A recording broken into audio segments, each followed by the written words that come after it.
May I now request Mr. Shombi Sharp, UN Resident Coordinator in India, to give us his perspective. Thank you, Mr. Sherpa, Honorable Speaker of Lok Sabha, Honorable Deputy Chairman of Rajya Sabha, the President of the International Parliamentary Union, to all of the distinguished guests, delegates here today.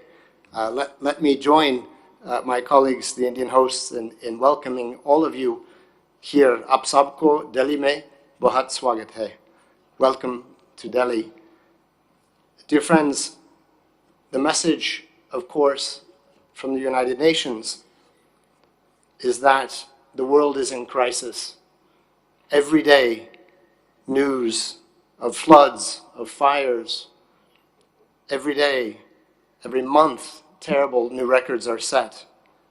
And we continue to consume far beyond what the earth can provide. We face, as the UN Secretary General says, a global boiling, no longer global warming. Humanity continues to wage war on the planet, and the environment is fighting back. We, the world, convened at what is sometimes called a parliament of sorts in New York at the UN General Assembly just a few weeks ago. And the news was distressing that the Global Sustainable Development Goals, our path towards a prosperous world by 2030, are badly off track. Only 15% of global targets reasonably moving forward. Fully 1/3 either stalled or in reverse. But dear colleagues, I would submit that there are reasons to be optimistic.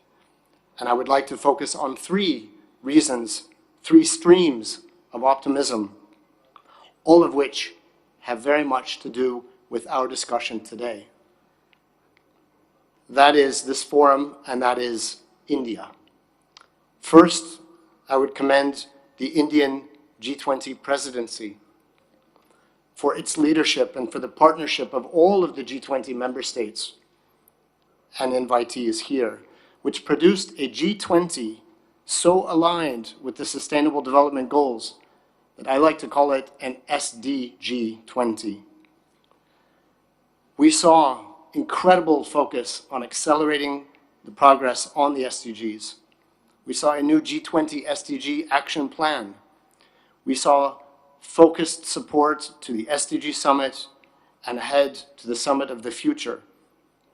We commend the strongest focus on climate action, on the Green Development Pact, on the first ever disaster risk reduction working group.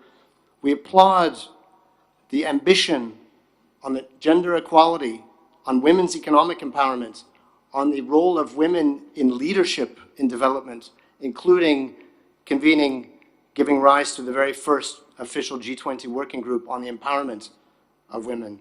And we welcome the very timely focus on reform of the multilateral institutions, especially the international financial architecture, in line with the UN SDG stimulus proposal. This timely set the bar very high for action on multilateral development bank reform and climate finance.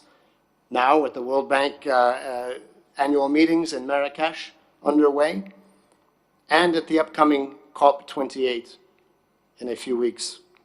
No doubt, can be no doubt, that the New Delhi Declaration helped drive the ambitious political declaration at the General Assembly and the SDG Summit, which followed just a matter of days later.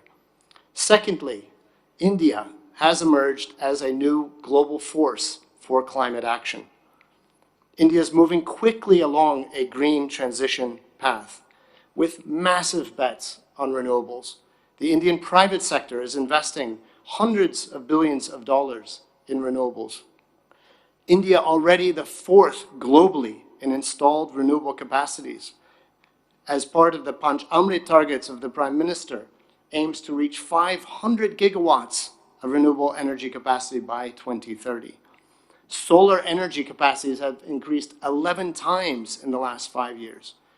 And there are growing ambitions in green hydrogen, support to the International Solar Alliance, support to the Coalition on Disaster Resilient Infrastructure, and many other important multilateral investments and South-South cooperation coming from India.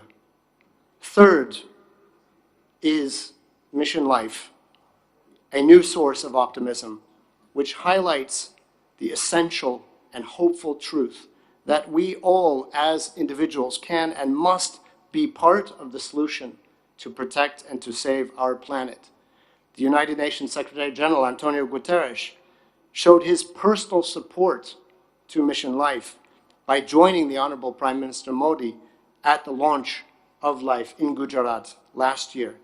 And the Secretary General highlighted the unique position and bridging role that India can bring and can play, both as a major economy and as a long-standing voice for the Global South, to help usher in a new era of sustainability in line with its culture and history and ambitions for just green transitions. I share the information and the conclusion that has been already mentioned by several speakers, that according to a recent report by the IEA, scaling up life could lead to global carbon emissions reduction by more than 2 billion metric tons by 2030. This is essentially 20% of the emission cuts that we need this decade to put the world on course to reach net zero targets. That is a huge move forward. And in turn, the United Nations Development System, in particular the UN Environment Programme, UNDP, and others, have prioritized support to Mission Life, both here in India and globally.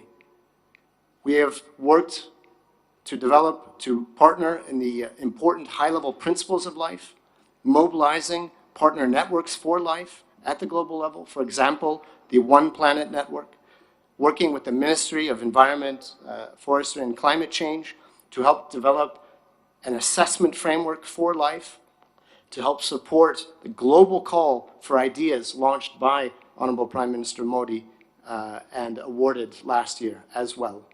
And finally, to note that the UN Sustainable Development Cooperation Framework, our 5-year partnership offer with India, we have incorporated and mainstreamed life throughout, including a new strategic direction partnership to support, to amplify Indian best practice through South-South cooperation for the benefit of other countries. And life and climate action is at the core of that. All be very optimistic together. The G20 countries, the guest countries, the international community, working together, as we say here, Sate to Sambhav hai. Together we can achieve the 2030 agenda. Thank you very much.